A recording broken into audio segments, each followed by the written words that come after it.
આજે આપણે એક ગિફ્ટ પેપર ઉપર ગિફ્ટ ફોલ્ડ કરીએ ત્યારે એના ઉપર લગાડવા માટેનું એક બનાવીએ.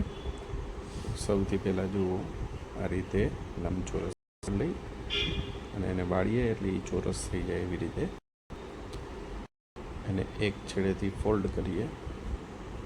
જો એવી રીતે ક્રીઝ પાડતું જવાનું છે. તમે આમાં જોશો એટલે તમને ખ્યાલ આવતો જશે. આ રીતે પાછળની સાઈડમાં પણ ક્રીઝ પાડવાની છે અને એને આ રીતે વાળી દેવાનું છે.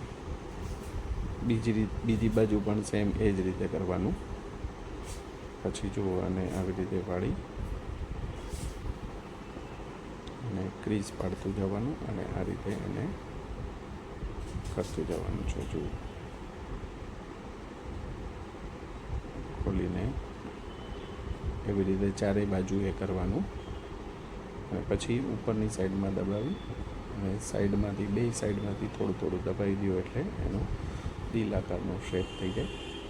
તો આ રીતે બનાવી શકાય. આવો જ વિડીયો જોવા માટે લાઈક કરો, સબસ્ક્રાઈબ કરો અને બેલ આઇકન દબાવો.